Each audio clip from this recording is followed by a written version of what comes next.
I just want to talk about this Jamie Carragher nonsense AFCON comments. You know, full disclosure, I live in London, so I hear this thing a lot. In fact, if I'm being honest, this is one of the reasons I started the podcast, as I mentioned earlier. Once again, British exceptionalism at play again.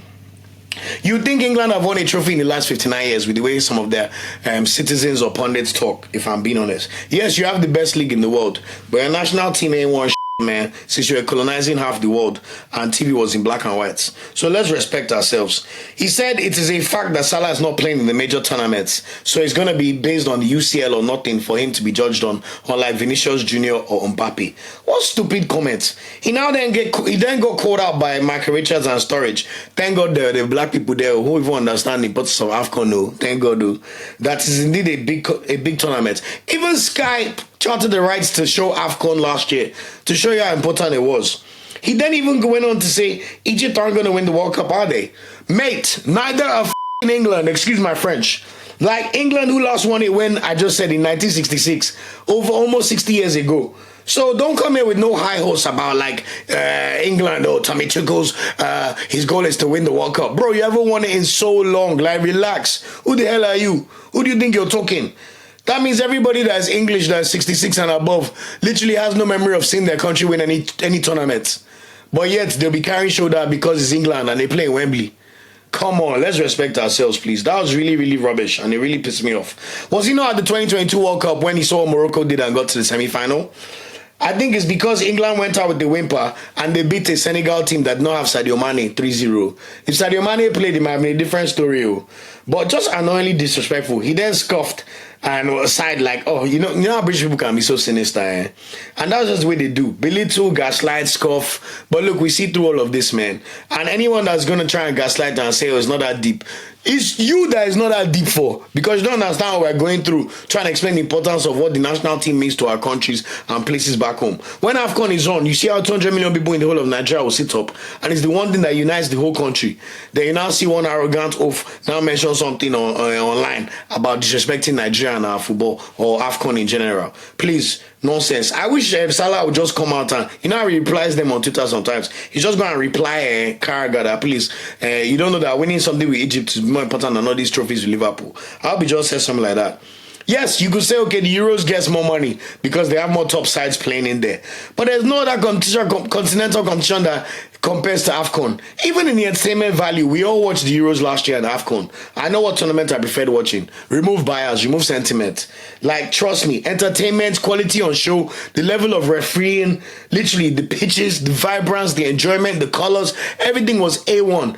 And this same English media, if you know the way they rely on African players, which is what even brings about these twinged nonsense statements from them, is because every team in England, except for maybe like one or two, has an African player.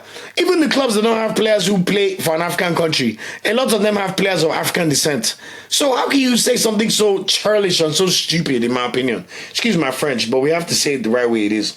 I mean, do we not see England struggle to beat Slovakia in the last Euros? Do we not see them beat Switzerland on pens? Manuel, a country that plays for Switzerland, do you think he will ever win a trophy playing for Switzerland? Do you not think he can win AFCON playing for Nigeria?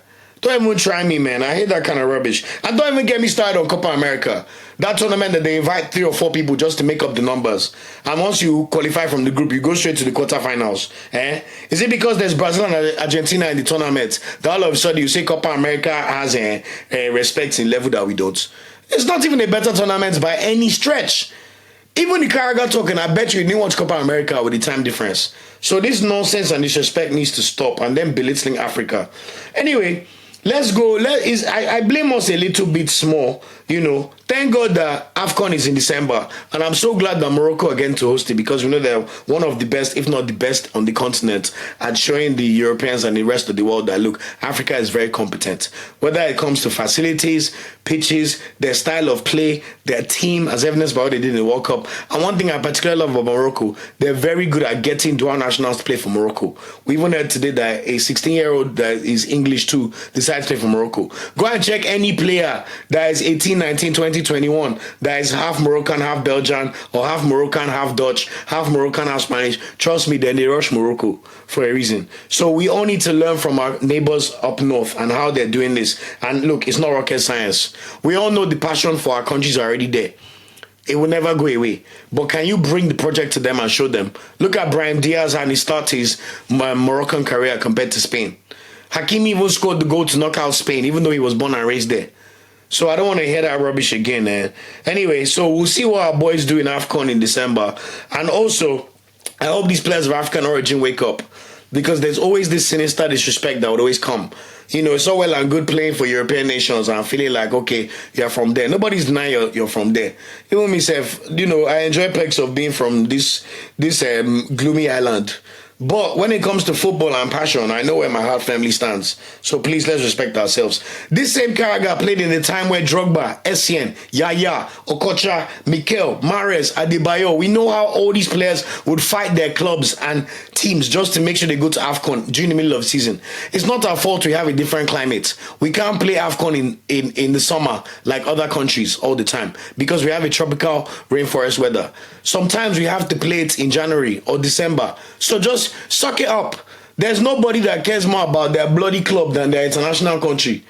You know, it's not our fault. You serve England, you're always excited. I love Arsenal in my life, but I love Nigeria more. I love Super Eagles more. So let that rubbish just stop, because this disrespect is too much. And I'm hoping that when we have 9 African countries in the next World Cup, we'll really show them who's boss and let them know, like, look, enough of this rubbish.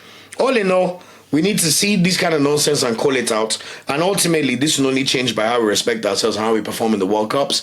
And people like us and you guys listening and watching continue to support AFCON and promote Nigerian football. When Nigeria are playing World Cup qualifiers, AFCON qualifiers, watch. I would always promote it.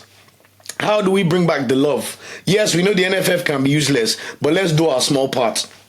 And hopefully, everybody in the ecosystem will continue to do what needs to be done to build our country's reputation and Africa as a whole. Because what do you mean Salah winning AFCON can help him? Salah is a golden boy, man. Obviously, I hope he doesn't win because I need Nigeria to win. But if we don't win, no more Mamouche, come and help Salah.